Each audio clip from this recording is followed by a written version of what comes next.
Salam dulu kan ke guys. Yo.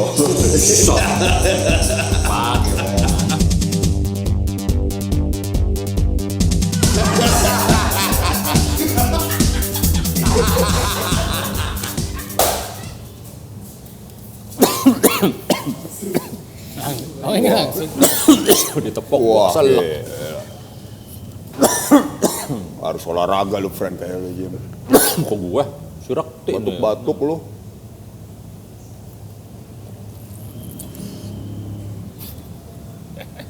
Mumpung kita ke Bandung, Yo nggak sah kalau kita ngobrol sama anak Bandung friend ya kan. Kita ngobrol sama Rekti. Dia datang khusus kemari naik sepeda nih. Jalurnya tanjakan lagi. Gue keringetannya emang kenceng banget gue. asli. Tempatnya namanya apa tuh? Gue soalnya kemarin lewat situ. Ini nanjak terus ini. Perumahan Dago Pakar tadi lewat perumahan Dago Pakar. Itu yang nanjak Itu terus gitu jalannya kan. Yang pelan-pelan nanjak Lu naik terus. sepeda nanjak juga? Nanjak. Bandung Biasa banget. tuh kayak gitu. Ya rumah gue nanjak. Jadi ya nanjak. Nanjak aja deh. Selesai ngerokok lagi. Lemes kan? Gile. Wah hujan. Ini, gue terakhir ngeliat, nggak terakhir sih, waktu gue pernah ngeliat lo di, wah ada besi lagi, friend. Iya. Gak apa-apa udah. Ya. Aman nih Cang, besi gini Cang? Oh, iya.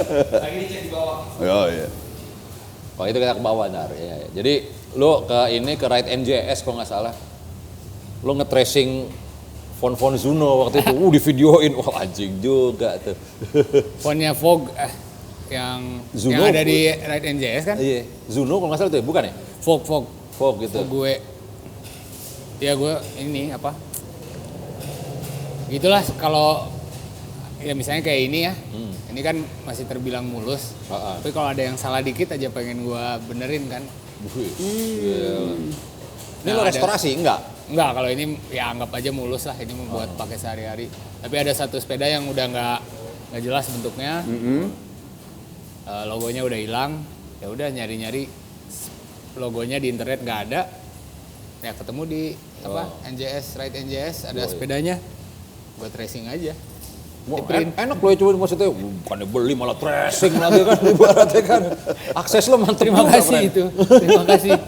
Lu ngomongnya gimana bisa? Iya nih. Ya dijelasin, nih gue punya sepeda ini, gini gitu. Tapi nggak ada dekalnya. Nah, ini nemu nih sepeda yang ada di Nebula Cycle ya. Oh, Nebula ya. Itu persis mereknya, cuman nggak mungkin gue beli di Bandung nggak akan kepake gitu. Oh, pada fix ya soalnya ya. Boleh nggak main ke sana buat racing ulang? Boleh. Enak doi ya. Enteng-enteng aja, mau silakan. Tapi jadiin konten di videoin racingnya. Wah, gue sampai ngeliatin tuh. Aduh, ini orang-orang dulu doang nih yang nge-tracing begini nih soalnya. Jadi tuh lo ini lagi, lo apa? Retouch. Lo retouch lagi. Soalnya kalau tracing pakai foto kan ada unsur parallaxnya gitu kan, angle-nya. Nah, lagian ini juga silinder. Silindris mata gue silindris. Ya kalau misalnya pakai kalkir kan langsung 1:1 gitu. Lo scan lagi, lo rapiin lagi. Iya. Anjay, Di Illustrator, Adobe Illustrator di ini lagi. stikernya dapatnya mesennya di mana berarti itu? Nah, ini ngobrolin teknis nih. Teknis loh, friend. Apaan aja udah kita obrolin. Sebagai ini aja. Ya akhirnya ya udah kan file digital vektornya udah ada nih. File digital vektornya udah dibuat. Kemudian nyarilah ke tempat-tempat ngeprint kalau di Bandung Angkasa Putra terus apa gitu kan. Nah, idealnya kan kalau dekal-dekal gini tahun 70-80-an kan sablon ya. Iya. Nah sekarang ya nyari-nyari ke teman-teman gue yang di grafis ya udah nggak ada vendor-vendor yang bikin water slide dekal tapi sablon gitu kan. Adanya di Cina lah pabrikan tapi harus puluhan ribu sheet gitu. Apa lembar maksudnya. Akhirnya cari-cari hobiis di luar tuh pakai apa sih ngeprintnya gitu kan. Karena yang gue temuin di Angkasa Putra dan tempat ngeprint di Indonesia kebanyakan pakainya inkjet. Oh, Karena tintanya kan disemprotin ke mediumnya kan. Heeh. Yang membuat si tinta numpuk di atas permukaan dan ada teksturnya. Sedangkan yang gua mau pengennya rata dengan panjang Jim. Jim. Tapi perjalanan menuju ngeprint dekalnya pun panjang karena gua mempelajari ya walaupun dari zaman kuliah juga banyak anak grafis SR jadi ya ngulik lah sama ngulik sablon juga buat merchandise Sigit. Jadinya doyan gitu ngulik gituan. Akhirnya nemu ada printer mereknya Alps. Itu kayak laser jet. Pakai toner gitu, toner base. Jadinya ya flat rata gitu. Itu masalahnya. Lu ngulik lu dahsyat my friend. Gue bilang, gila nih anak nih untuk ini ya. Terus lo udah jadi kan itu sepeda itu akhirnya? Udah jadi kan. Ngecatnya ya gue belum megang sih. Pas gue lihat jadi, wah jadi udah kayak jadul gini kelihatannya. Ya. Tapi kalau pengecatan mah gampang lah ya. Apa lo sikat sendiri juga lagi? Enggak. Wah, siapa tahu kan lo gantung boy. Set zaman dulunya ini deh ya kan diulik lagi. Kalau gitar ya sempet dulu. Nah itu emang ke situ maksudnya. Jadi lu emang kayaknya ya kalau gue lihat ya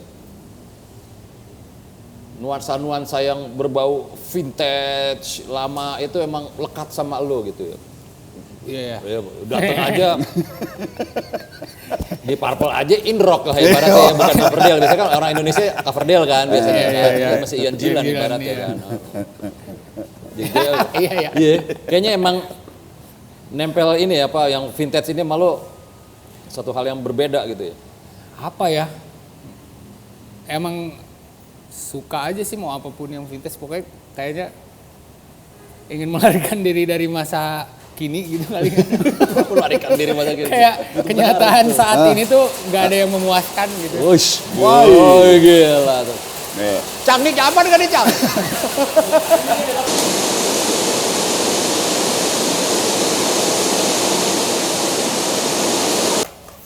Ini namanya The King of akal-akalan ya. Bunda lokasi. Yo, dalam waktu sekejap ya kan. Berisik friend di atas nih. biar lebih intimate juga friend ya kan. Tadi obrolan tadi jadi maksudnya gitu, Rek. Jadi selain pengen tahu bagaimana lo sangat passionate sama sepeda lo, sama gue pengen curi-curi sedikit. Curi-curi teknis. Gile. By the way tuh kan lo bilang kan lo pengen, ya karena gue pengen melarikan diri dari zaman sekarang aja gitu kan. Iya karena tidak memuaskan. Masa kini tidak pernah memuaskan. Oh. Wih. Kata Mutiara. Lu mulai kayak gitu mulai umur berapa lo? Udah nggak puas sama zaman lo? Digitnya di atas 3 digit. Udah cepet. Kayaknya kepala 3 juga udah gini sih sok-sok. Oh deh. Sok Mutiara enggak juga. Sebelum ada di Instagram ada apa ya? Ngepost quote gitu. Ya emang dari dulu suka baca. Ada kan dulu buku-buku quotes gitu dari. Oke. Dulu. Kadang-kadang suka baca gitu. Apa sih maksudnya? Oh iya. Wush. Di Gramedia gitu kan. Beli enggak baca iya. Wah lu tipe itu ya? Tipe nongkrongnya ini kan belinya cuma dikit gitu ya? Enggak beli. Malah nggak beli ya? Baca Wah, doang. Baca doang. Habis itu tinggalin. Iya. Kabur. Sampai duduk-duduk gitu juga lo? Wah. Gitu kan. Kan ada kan yang sampai duduk. Kawan kita. Jangan-jangan Nekol tafsir lagi ketika lu melarikan diri dari masa kini, apakah lu juga mencoba menghidupkan masa lampau? Menghidupkan masa lampau. Iya, merekonstruksi masa lalu lah. Rekonstruksi masa lalu. Tapi iya bisa dibilang menghidupkan masa lalu karena ya waktu yang sudah berlalu nggak akan kembali lagi secara teori fisika belum terbukti. Cuman yang bisa kita lakukan memang hanya maju kan. Oke, yoi. Jadi upaya untuk menghidupkan masa lalu adalah menciptakan masa depan sebetulnya. Anjing. Gila, ini baju dulu enak deh Pren ya. Ini hasil nongkrong di toko buku dari SMP ya. Oh, Apa sih? jadi pengen tahu SMP lo nih Pren. SMP Bandung juga. Bandung juga. Justru ngeband dari SMP doi soalnya nih. Kelas berapaan tuh ya lo mulai itu ya? Dua kali kau. Lu udah bikin vintage juga tuh Pren waktu itu. Temen-temen lu ajak Ikuti vintage. masa itu tuh apa ya? Ya Bush gitu kan. Atau zaman Silverchair, alternatif ya gitu. ya, oke. Tapi udah bikin lagu lo ya waktu itu ya? Waktu SMP mencoba bikin lagu. Dulu tuh main satu bandnya sama tahu Nine Ball. Oh, Nine Ball ska tuh nggak salah ya? Bukan ya? Nine Ball tuh Belantika sih. Apa? Ya band-band yang masuk major label. Zaman kita masih Iya. Alternatif suka ya? main waktu itu? pensi. Iya. Mereka udah di TV gitu. Oh. Band yang ya beda inilah, beda dunia. Berbeda planet sama kita ya? Buset. Lu main sama mereka waktu itu? Waktu SMP ngebentuk bandnya sama si gitarisnya Nine Ball, si Ica. Oh, gitu. Nyobain bikin lagu, tapi nggak tahu dulu, nggak ngerti cara mengkomunikasikan gue ada lagu. Oh. Jadi baru mulainya tuh bikin lagu ya ujung-ujung SMA lah, kelas 3 SMA. Baru ngelatihanin gitu, karena apa ya? Ya lebih nongkrong di rumah Adit kan selalu dari SMP. Adit drummernya ya? Adit yang main bass. Adit basis dulu yang drum. Ya jadinya, Kecil ya? gue ada bikin gini nih pakai gitar dimainin. Oh nanti dia ngambil bass langsung. Terus nanti Acil datang. Oh yaudah kita pindah ke studio. Jadi rumah Adit itu dulu ada ruangan yang ada alat band. Ya udah, mulai di situ dari SMA kelas 3 deh. Tapi belum nyanyi. Jadi itu masih instrumental aja gitu? Instrumental, terus nanti vokalisnya datang. Dia yang belum kebayang bikin nada sendiri tuh belum gitu kan. Dari lu nih, jadi lu yang nadanya begini nih nyanyi lu? Enggak, dulu belum kepikiran. Belum kepikiran nada vokalnya, hanya ya niru-niru Jimmy Page aja gitu. Anjir, niru Jimmy Page lagi. Gila, itu udah tahun 2000-an tandanya tuh ya? Udah hampir 2000-an ya? 99. 99 2000-an gitu. Karena gue inget tuh, gue ngeliat majalah Ripple yang masih kecil lah ya. Oh ya masih segini ya. Ada A5. dua anak gondrong-gondrong, siapa nih tuh? Lu kan waktu itu kan? Lu Ya, sama sama Fahri, Fahri, sama iya, Fahri. iya. Di Sigit belum ada tuh waktu itu. Sigit udah Itu udah ada ya? udah ada. Tapi dalam tahap transisi yang tadinya cuma bikin instrumental, akhirnya memutuskan untuk ngisi vokal gitu. Gue udah ngeliat sosoknya, ini siapa ini gitu? Ada anak-anak Bandung gitu kan. Karena kan zamannya kan lagi, itu zaman emo ya kalau nggak salah ya. Imo. Iya kan lagi zaman. Ya Imo ada. Iya, Party rave ada. Iya, Ujoi. Ya ramai lah, beda-beda semuanya. Dan belum ada gondrong masalahnya kan. Jadi Belum ya? iya belum ada itu gitu. Waduh, sosoknya beda banget nih vintage deh untuk di Ripple gitu ya. Terus rocker lagi hype lah waktu itu kan. Kalau nggak salah ya. Rockers, ya. Di situ lagi kayak gitu, terus siapa nih? Gue nanya sama David, nggak ada. Dia udah nyebut nama lu berdua. Si ini gitu. Tarigan. Udah nyebut. Ngeband nggak nih? Oh nggak salah ngeband sih, nah masih tanda tanya tuh. Terus tiba-tiba di upstairs, ya kan? Ya. Tahun 2004 apa ya? Yunis, ini ada band nih Jim, gue mau bawa dari Bandung, namanya The Sigit. Maaf kata waktu itu gue sangka lo band lawak, Pren. Gue gak main lawak-lawak ah, di Bandung pasti. Say No to Drum kan waktu itu lagi di top kan. Banyak band komedi nih dari Bandung nih. Gue gak main komedi lo, maksudnya yang cakep-cakep aja. Lo pasti senang katanya gitu. Ngomong gitu sih Yunis, lo pasti senang. Karena kayak Led Zeppelin, ngomongnya gitu.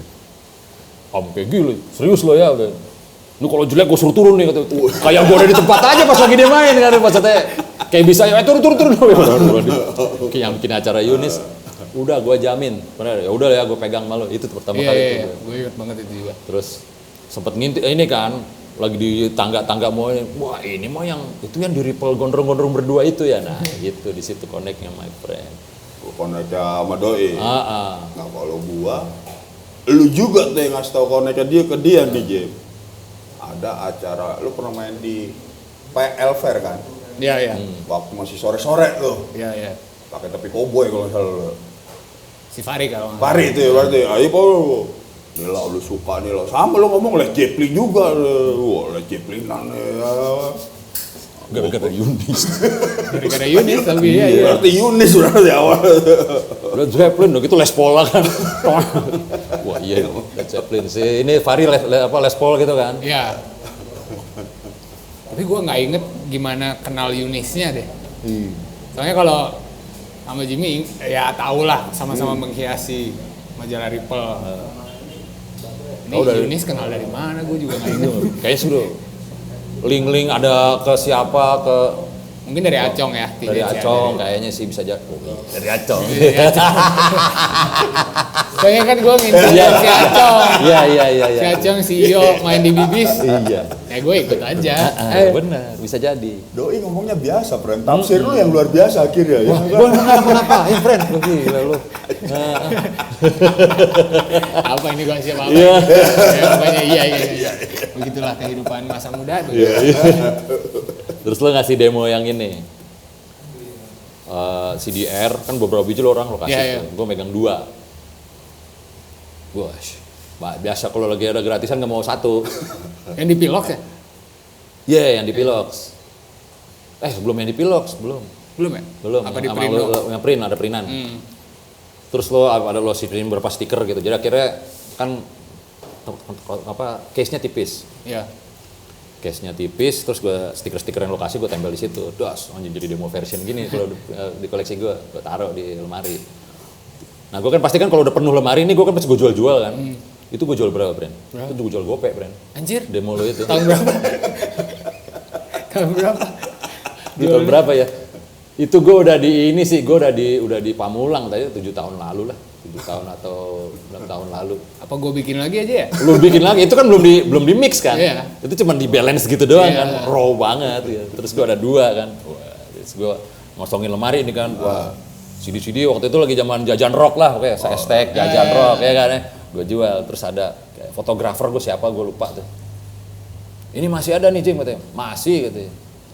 Cuman gue nggak gue jualnya mahal nih, gue bilang gitu. Berapa lo sebutin aja, goplek katanya. Langsung gue ditransfer. Anjing gopek. Gila hebat juga nih dia. Ide bagus ntar. Beli di rumah. Ya beli CD kosong berapa sih sekarang? Ceban ya. Agak susah aja nyari cuman pasar sekarang di pasar tuh. Ceban gitu. Jadi kosong yang dinaikin harganya berarti. Gila. Waduh, langsung demo-demo temen mana ya kan banyak gitu. Bikin 100 biji udah bisa beli sepeda nih gue. Itu rekaman album pertama tadinya tuh ya, demo yang itu ya. Enggak, itu rekaman di rumah Adit. Oh, itu rekaman di rumah. Gue pikir itu kayak rekaman calon yang album yang bad masih Superman. Bad ya. Itu album apa yang pertama yang sama Spills? Oh, yang itu yang Mas Spills kan itu kalau nggak salah ya? Iya. Nggak ada judul ininya sih. Oh, yang EP pertama itu ya? Itu di studio 41 punyanya, aduh kok lupa bandnya. Ya pokoknya tempat yang ngerekam anak Bandung tuh di situ. Nah kalau yang demo itu gimana tuh? Di Itu rumah otentik Adit. tuh, Pren? Pakai mic, colok sound card kayak apa sih? Sound card dulu tuh kreatif apa gitu. Cuma ada 1 input, ya udah rekam aja. Ganti-gantian gitu. Jadi guide-nya dibikin dulu, direkam, misalnya pakai gitar akustik, gua gitar akustik nyanyi, nanti playback, si Acil dengerin pakai headphone, ikutin itu. Gak pakai metronom sama sekali? Jadi udah dapat 2 track kan, Iya. drum sama guide. Eh. Ya udah nanti playback lagi, ngisi bass. Yo, Kayak gitu aja, cuma 1 channel tapi. raw itu, Pren. Raw. Lo-fi habis. Itu bikin mahal. Ay, masih ada itu. Masih ada. Masih ada 1 lagi. Gue nanti aja, beli frame aja kali bisa kali. Bisa deh. Zuno lah ya.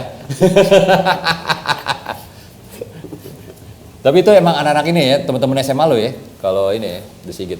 SMP, kan Adit, Acil SMP sama Anjrot. Fahri SMA 5. Kenalnya di SMA. Wah, Doi bekas rapper tuh bener?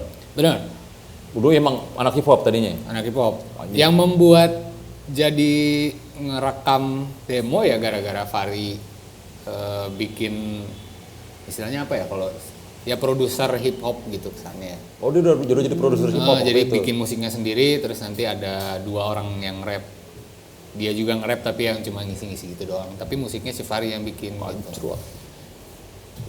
Ya gara-gara dia begitu, jadinya gue tiap hari nongkrong di rumah Fahri.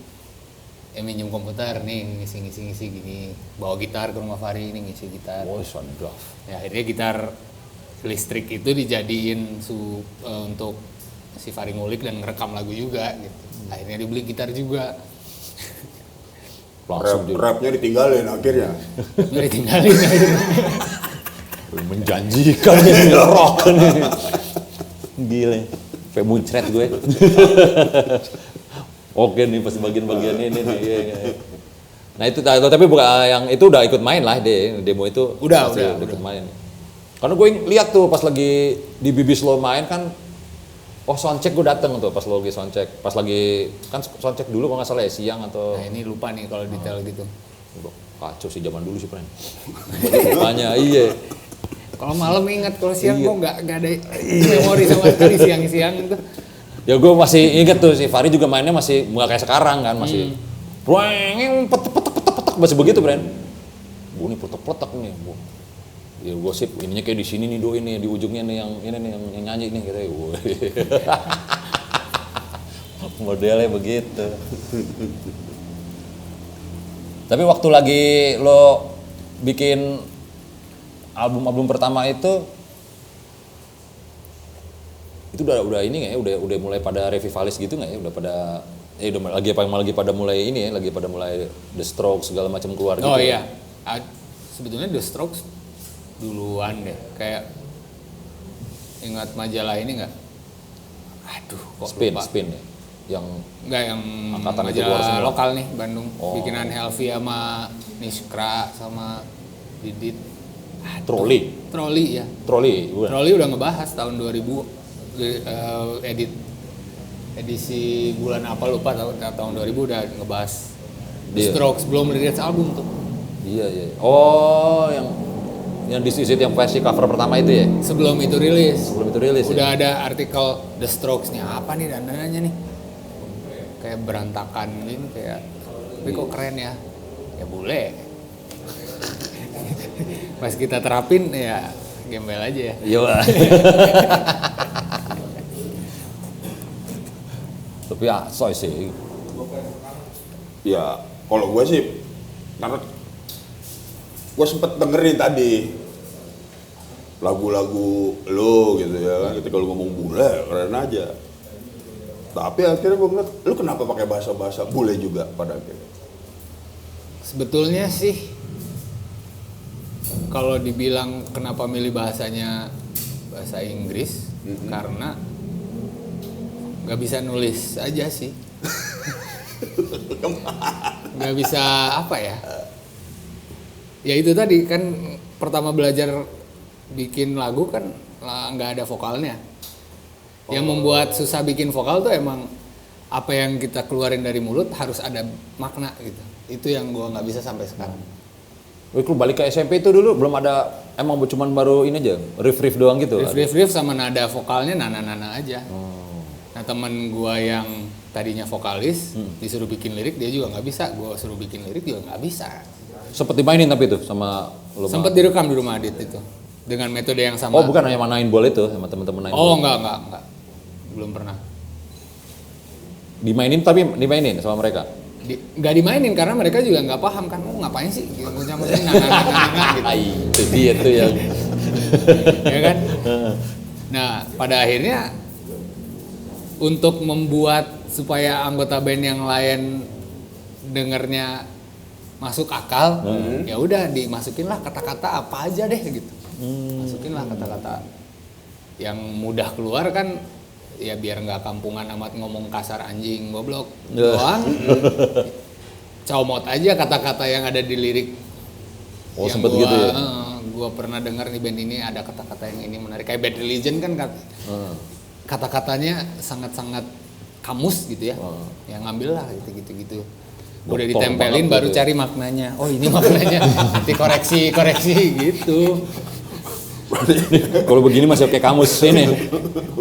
Belum ada handphone. Kamus cetak ya masih. Wah. Google Translate belum ada. Sampai ada buku rima aja jangan tuh pernah ada loh. Set deh. Ah iya itu yang diusahain. Jadi ngerapihinnya pakai kamus dan nyari rimanya di kamus gitu. Baru dicari artinya. Sama kayak quotes lah. Kalimat ini yang seolah tidak bermakna kita yang maknain. Berat juga malah gitu ya. Karena nggak bisa nulis malah jadi berat gitu. Jadi bulak-balik ibaratnya ininya. Ada pemaknaan baru akhirnya Jim. Tapi kadang ngerasa gini juga sih apa yang ini mah ya cocok logi aja ya. Cocok logi. Apa yang keluar dari kita mau bentuk gelombang suara ataupun gerakan, gestur dan lain-lain itu kan udah di bawah sadar kita. Betul. Tanpa sadar banyak hal yang kita lakuin gitu. Organis. Dan gua rasa sih misalnya dibikin lagu belum ada kata-katanya, nadanya udah ada, nadanya bisa dinyanyikan, tapi pas latihan asal aja keluarin satu kata, dua kata yang terpikir saat itu. Nah itu tuh sudah bermakna dalam diri gue sendiri kayaknya ya. Makanya Bisa jadi. metode itu tuh bisa digali lagi sebetulnya apa yang keluar. Misalnya ada judul lagu Horse, yang keluar aja Horse gitu. Baru ntar Tapi nanti di rumah kenapa gue ngomong Horse ya gitu. baru dijabarin ya. Jabarin gitu. Gue pernah juga tuh lagi bikin lagu, tapi ini sama Jimmy Jazz sih, malah gue ugal-ugalan gitu aja kan. Besok manggung nih, gue sengaja tuh ada job-joban, kita ambil aja deh, biar jadi itu lagu. Ya. Pas lagi berangkat, gue lagi dengerin ini, lagi senandung Tom Petty. But I'm free falling, lagu jadi free falling judulnya, Pren. Judulnya falling. Nggak jadi, free falling apaan, Pren? Lagi loncat ke Danau Maninjau. Oke, siap. Padahal Tom Petty itu awalnya. Danau Maninjau, wah seru dong ya. Terjun bebas gitu deh. Asik kan? Adrenalin kan? Main gitu. Nih gue tulis dah. Lu baiknya gitu. Iya. Pasti nggak apa ya, pada akhirnya bisa dibikin masuk akal lah. Yo iya. Akhirnya jadi masuk akal juga ntar ya. Ya berarti kalau dari yang gue tangkap berarti ya bisa sama juga nih. Anabel kalau kita menyebutnya analisa gembel. Oh iya, Anabel. Bahwa pemaknaannya ini berasal dari bunyi. Iya. Tuh. Karena gue sempat juga ada proses seperti ini. Ketika bikin film Wage, Jim. Ternyata kan dari bunyi touch keyboard gitu Jim awalnya. Apa jadi apa? Adegan ya? Kisah yang mau diceritakan. Nah, kalau bunyi kan, kalau musik kan masih selaras nih. Nih dari bunyi dibikin ke film. Ya mungkin ini proses yang agak berbeda sama yang gue tangkap dari lu barusan dengan si Tom Petty itu kan. Iya. Bisa jadi ini kalau gue bilang, apakah lo ini ketika lo instrumen ini lo udah ada visual di kepala lo jangan-jangan. Kadang-kadang sering gitu. Dan kalau misalnya yang lo bilang tadi proses itu, gue punya pikiran bahwa apapun yang berbentuk gelombang gitu ya. Dan gue percaya semua yang ada di dunia Semesta ini tuh gelombang gitu kan, gelombang. Nah gelombang tuh kayak kunci untuk membuka akses ke, Gila. terima kasih. Membuka akses ke Refleksinya ruang-ruang berkurang deh. data yang tersimpan di otak gitu. Oh. Jadi menurut gua sih masuk akal misalnya dari suara yang dibuat di keyboard, baru ketemu tema filmnya gitu kan. Iya. Yang mana tema filmnya sebetulnya sudah ada di sini, ya nggak? Minta dikeluarin Sudah nih, pernah jadi dialami dia. lah setidaknya atau bersentuhan dengan lu. Hanya si nada ini yang membuka chest lalu keluar gitu. Trigger lah ibaratnya ya. Soalnya sering banget ngerasain nih ya sekarang di Instagram lah ya, melihat reels orang pakai musik kan. Oke, ya. Ada musik tertentu yang sudah kayak udah membentuk suasana tersendiri, nadanya itu buat diri gue sendiri ya. Apa ya? Kayak misalnya jadi inget gini sih dulu waktu SD pelajaran musik tuh diajarin musik yang itu apa sih judulnya? Swan ya, Swan gitu kan. Swan Lake tuh ya, bener ya? Ya, bunyi itu bunyi universal sebenarnya itu ya kan, walaupun kita nggak tahu sih.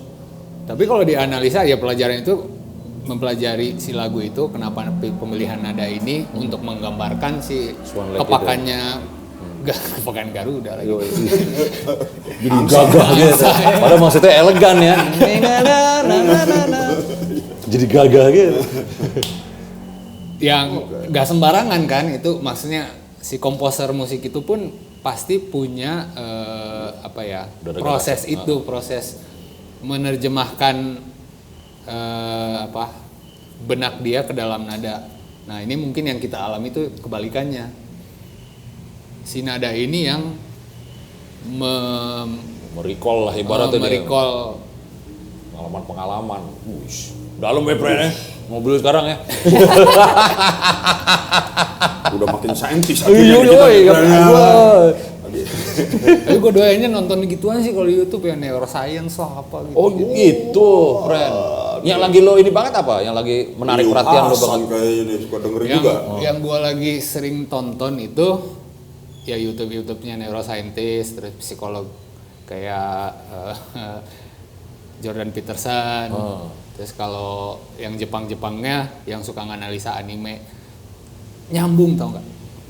Jordan Peterson nggak bahas neuroscience dan psikologi.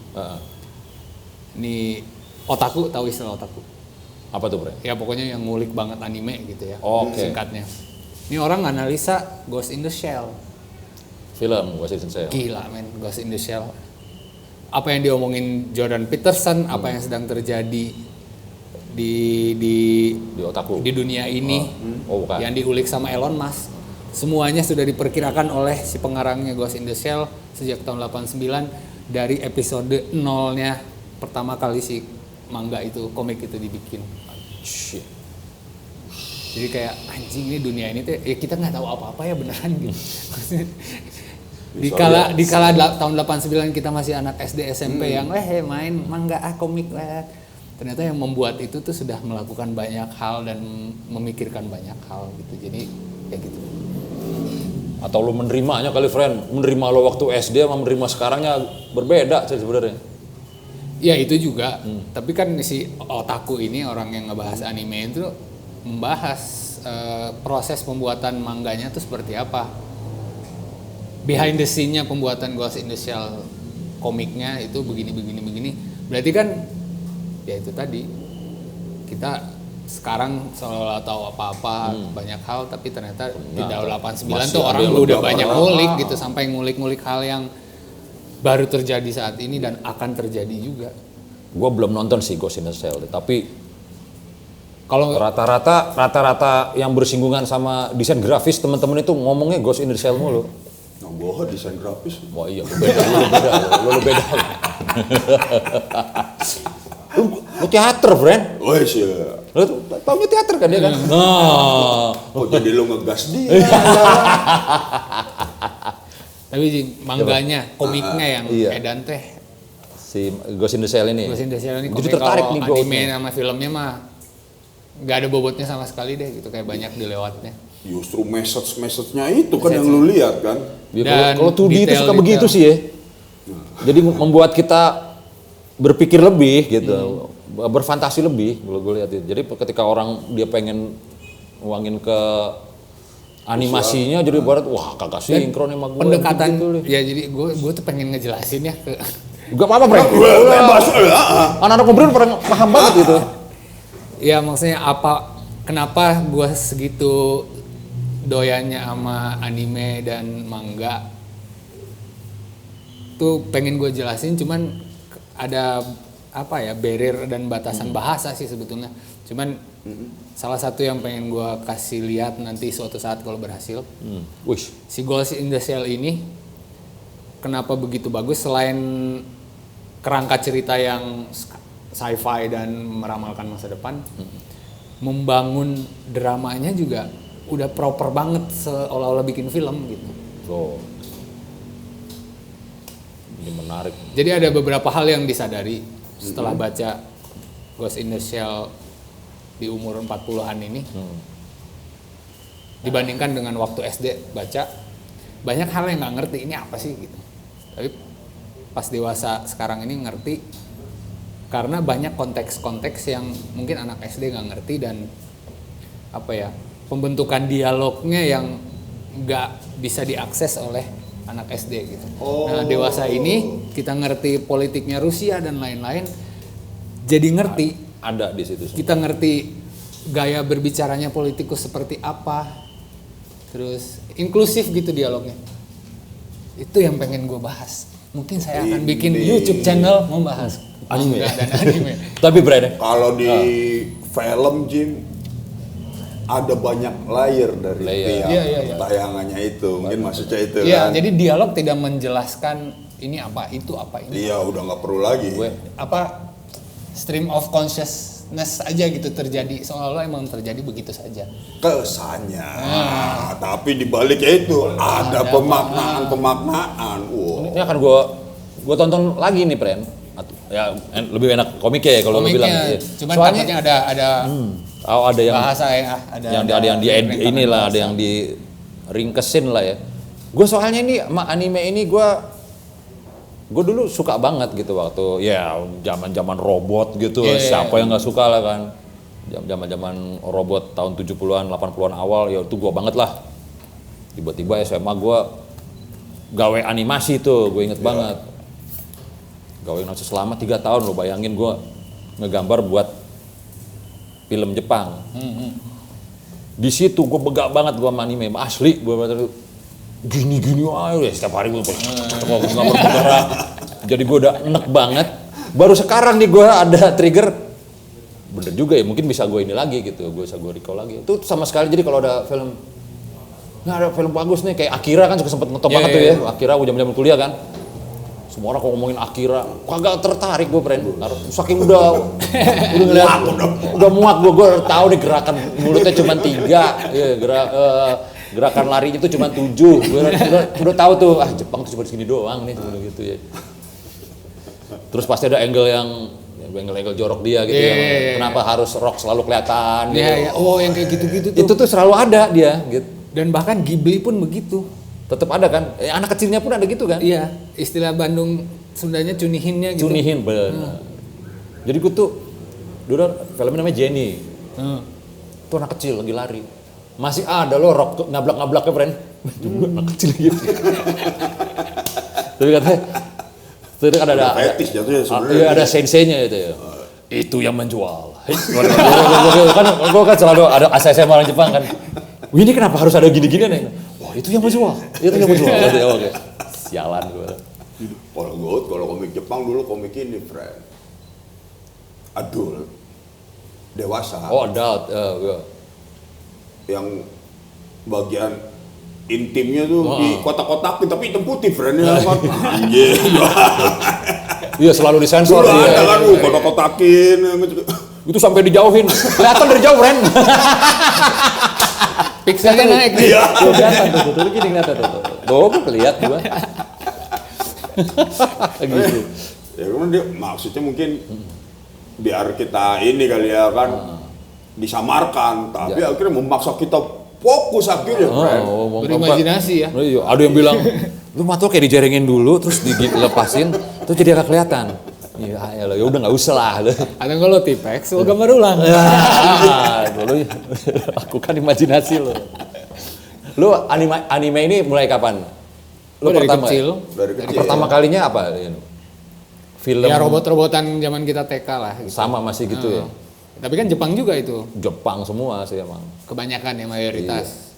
Terus ya udah SD dibawa bokap ke Jepang. ya bersentuhannya lebih banyak lagi kan. Oh, Hampir iya. setiap hari ada di TV. Ya, Katanya Dragon ada band Ball, Jepang yang menginspirasi lu juga ya di situ ya? ada banyak sih lumayan di band. Apa sih namanya? Namanya kayak diulang-ulang gitu. Yura Teikoku. Ah, Yura itu. Lu nonton mereka main? Enggak. Dulu belum tahu di kala hidup di Jepang Yura Teikoku belum, ya masih indie lah gitu. Dan di Tokyo kan, gua mah di Hiroshima, kampung lah gitu. Pulang ke sini Yura Teikoku tuh tahun 99 baru Oh, boleh. di kontrak sama Sony Records, baru naik. Terus bubar, terus solo lah vokalisnya sekarang yang city pop itu yang kalian Oh, jadi dengarkan. jadi city pop mereka. Si ini vokalisnya. City pop sekarang. Padahal itu jam 80-an hal biasa gitu kan. Hal yang ada di TV, Nah, ya itulah city pop ya. city pop. Karena sempet wah ini city pop nih. Dari komen-komen ngobrol sebenarnya. Ini city pop apa ini city pop? Tatsuro Yamashita gitu, ya kayak siapa ya? Ya Paris RM Di Jepangnya gitu ya. Tatsuro itu ini ya, mermaid lah ya paling ininya ya, hitsnya. Yang paling kita tahu ya itu Mermaid. Yang masuk ke sini yang di radio kenceng banget di mana-mana. Long ago. Depannya. Berarti emang base dari seni rupa, berarti apa base dari komik itu yang kirim bawa lu ke seni rupa. Ketertarikan ke seni rupa, iya. Dari SD emang pengen cita-cita waktu SD jadi komikus, mangaka istilahnya dulu, atau jadi pelawak. Serius lu? Itu yang gue suka dari kecil, nonton lawak sama baca komik. Wah, sama ini gue nonton baru anime. denger. Yang lawak nih gua Wih, tertarik nih ya. Tapi lawak Jepang. Anjing lawak Jepang. Lu kelak. Waduh. Ya kayak Benteng Takeshi Siapa? gitu kan. Oh. Sama yang gue suka banget si Muraken istilahnya. Sama grup Downtown, Ucan-Ancan banyak kan. Nanti Itu bikin tuh channel TV kayak gue ya. TV Jepang gitu. Bikin channel YouTube kali ya. Lawak Jepang ya. Tapi Jepang itu lawaknya emang ini ya, slapstick ya modelnya. Slapstick. Dia? Banyak dipengaruhi sama Benny Hill, Oh, oke. sama ada sedikit dari Monty Python. Monty Python and the Flying Circus. Sirkus Star. Ay cari friend. Ini gue baru banget nih ngomong malu nih soalnya nih semuanya nih. Gile. Lawak Jepang. Itu lo ini nggak sih sampai lo waktu kecil Pernah lu tampilin atau apa? peragakan Oh, udah. banget. Jadi kalau di Lu cosplay. kan di SD di Jepang kalau musim panas kayak acara sekolahnya apa sih? Kalau bukan porak ya. Kalau di Gua sekolah nggak tahu tuh, iya. Kalau di sekolah ya antar kelas diadu. Oh ini.